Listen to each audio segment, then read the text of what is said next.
கர்த்தருடைய பரிசுத்த நாமத்திற்கு ஸ்தோத்திரம் உண்டாவதாக.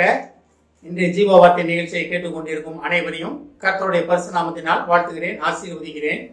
இன்றைய தின தியானத்திற்கு தேவன் கொடுத்த வேத பகுதி அது ரோமர்கள் நிருபம் 11ஆம் அதிகாரம், அதில் 27ஆம் வசனம். ரோமர் 11:27. நான் அவர்களுடைய பாவங்களை நீக்கும் போது இதுவே நான் அவர்களுடைய செய்யும் உடன்படிக்கை என்றும் எழுதியிருக்கிறது.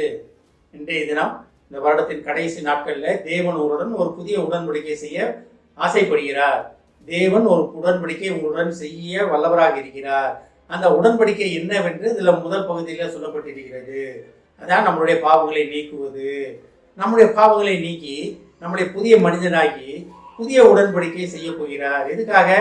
தேவனுக்காக சாட்சியாக நிற்பதற்காக, தேவனுக்காக நம்ம எழுப்பி நிற்பதற்காக. இதுக்காகத்தான் அந்த புதிய உடன்படிக்கை செயல்பட போகிறது. இந்த வருடத்தின் இத்தனை நாட்களில், இத்தனை மாதங்களில், கடந்த காலங்கள் அனைத்திலையும் நம்ம செய்த பாவங்கள் அனைத்தையும் நீங்களாகி விட்டார். புதிய ஏற்பாட்டின் சத்தியத்தில் வாழ்ற நமக்கு எல்லாமே தெரியும். தேவ ரத்தத்தால் தெளிக்கப்பட்ட நம்ம, தேவனால் முத்திரை போடப்பட்ட ஜனம், தேவனால் பேர் சொல்லி அழைக்கப்பட்ட ஜனம் நம்ம. அப்ப நம்ம பாவத்துடன் தேவனை பார்க்க முடியாது. பாவம் இல்லாமல் தான் தேவனை தரிசிக்க முடியும். அப்ப நம்ம எல்லாத்துக்குமே தெரியும், பரிசுத்தம் இல்லாமல் ஒருவனும் தேவனை தரிசிப்பதில்லையே நம்ம வேதத்துல படிக்கிறோம். அப்ப தேவன் ஒருவன் பரிசுத்தத்திற்கு நேராக நம்மளை நடத்துவதற்காக நம்மளுடன் ஒரு உடன்படிக்கை பண்ண வல்லவராக இருக்கிறார். தேவனுடைய பிரியமும் அதுதான், நம்ம பாவம் இல்லாமல் இருக்க வேண்டும். ஆதாம் ஏவாளை தேவன் ஏதேன் தோட்டத்தை விட்டு வெளியே அனுப்பினாரு. ஏன்னா அவங்க அந்த பாவ குற்ற உணர்ச்சியிலேயே அந்த இடத்துல இருக்கக்கூடாது. குற்ற உணர்ச்சியிலேயே அவங்க தினமும் தேவனை தரிசிக்க கூடாது. அதனால தான் அவங்க வெளியே அனுப்பப்பட்டாங்க. மிச்சபடி அவங்க தேவன் தண்டிக்கிற தேவன் கிடையாது. அந்த குற்ற உணர்ச்சியுடன் இருக்கக்கூடாது என்பதற்காகத்தான் வெளியே அனுப்பப்பட்டாங்க. ஆனா தேவனுடைய சித்தத்தை புரிந்து கொள்ளாதனால்தான், அவர் திட்டத்தை புரிந்து கொள்ளாதனால்தான் தேவன் தன்னுடைய சொந்த குமாரனே நமக்காக பலியாகும் அளவுக்கு அவருக்கு போனார். அவரு ஏன் போனாரு? எதுக்காக ரத்தம் சிந்தி பலியாடினார்னா, நமது பாவங்கள்ல இருந்து நம்மளை மீட்டெடுப்பதற்காக. நிறைய நேரம் அதை கேட்டுக்கொண்டு தேவ பிள்ளைகளே, பாவம் நம்ம என்ன நினைக்கிறோம்? பைபிள்ல 2 விதமான பாவங்கள் சொல்லப்பட்டிருக்கிறது. ஒன்று மாம்சத்திற்கு ஏதுவான பாவங்கள், மாம்சத்தின் இச்சைகள்.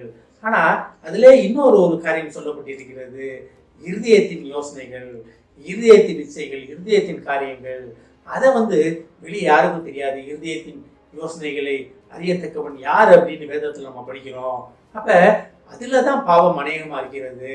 மாம்சத்தின் நிச்சயங்கள்ல நீங்க இன்னும் எதுனோ நீங்க தூக்கி போட்டுடலாம். நான் குடிக்க மாட்டேன், சீரோடு குடிக்க மாட்டேன், சீட்டாட மாட்டேன், தவறான இடங்கள் போக மாட்டேன், தவறான இடங்கள் நிற்க மாட்டேன் அப்படின்னு மாம்சத்தின் நிச்சயங்களை உங்களாலே மேற்கொள்ள முடியும். சுய கட்டுப்பாடு மேற்கொள்ள முடியும். ஆனா அந்த இருதயத்தின் பாவங்களை இருதயத்தின் எண்ணங்களை தேவ ரத்தம் சிந்தப்பட்டதை உணர்ந்து நீங்க வாயிலை திறந்து கன்ஃபஸ் பண்ணும் போது தான் அந்த காரியங்கள் நடக்கும். அதுதான் ரொம்ப மெயினான பாவம்.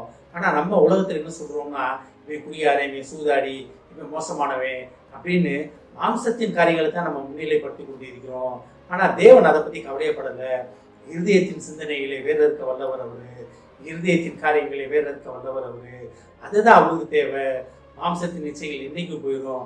இளையகுமாரனை பத்தி பார்க்கலாம்.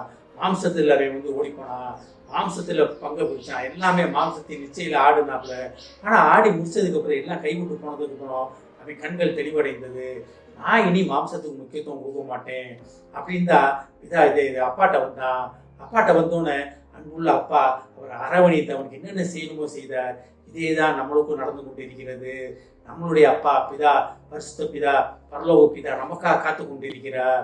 நம்ம எப்படி இருந்தாலும் பரவாயில்ல, நம்ம பாவங்களை மன்னித்து நம்மளை நீங்களாக்கி, குற்றத்துக்கு நீங்களாக்கி விடுவித்து நம்மளை கரம் பிடித்து அவர் மார்போடு அணைத்துக் கொள்ள வல்லவராக இருக்கிறார்.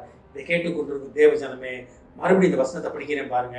நான் அவர்கள் பாவங்களை நீக்கும் போது இதுவே நான் அவர்களுடன் செய்யும் உடன்படிக்கை என்று எழுதியிருக்கிறது. அப்ப நம்ம பாவங்கள் நீக்கப்படுவது தான் உடன்படிக்கை. நீக்கப்படும் போது என்ன உடன்படிக்கை? புதிய உடன்படிக்கை. புதிய கிருபையால், புதிய நன்மையால், புதிய காரியங்களால் உங்களை வழிநடத்துவேன் என்பதுதான் புதிய உடன்படிக்கை.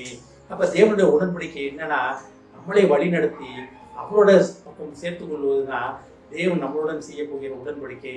இதை கேட்டுக்கொண்டிருக்க தேவ பிள்ளைகளே, நம்ம எந்த அளவுக்கு இருக்கிறோம்? பாவமே கிடையாதுன்னு சொல்கிறோமா? இல்லை அறிந்து மறியாமல் செய்த பாவங்களுக்காக என்னை மன்னியும் தேவனை கேட்கிறோமா? இன்றைய தினம் தேவன் நம்ம வாயிலை திறந்து நம்ம செய்த அறிந்து மறியாமல் செய்த பாவங்களை கன்ஃபஸ் பண்ணுவதற்காக தேவன் நம்மளை அழைக்கிறார். அழைத்தவர் உண்மை உள்ளவர். ஆமென். ஜெபிப்போம்.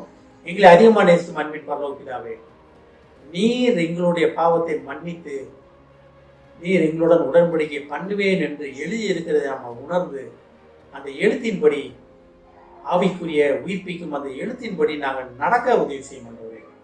எங்கள் பாவங்களை உம்மிடத்தில் அறிக்கையிட்டு நாங்கள் கிருபையை பெற்றுக்கொள்ள எங்கள் உதவி செய்ய மாட்டோம். இதை கேட்டுக்கொண்டு ஒவ்வொருவரையும் ஆசீர்வதிக்கிறோம் அப்பா. ஒவ்வொரு குடும்பத்தையும் ஆசீர்வதிக்கிறோம் ஆண்டவரே. குடும்பத்தில் உள்ள ஒவ்வொருவரும் தகப்பனே அவர்கள் மீறுதல்களை பாவங்களை உம்மிடத்தில் அறிக்கையிட்டு உம்முடைய கிருபையை பெற்று அதன்படி நடக்க உதவி செய்யும். ஆசீர்வதிக்கிறோம் அப்பா. இயேசுவின் மூலமாய் கேட்கிறேன் நல்ல பிதாவே. ஆமென். கர்த்தர் உங்களை ஆசீர்வதிப்பாராக.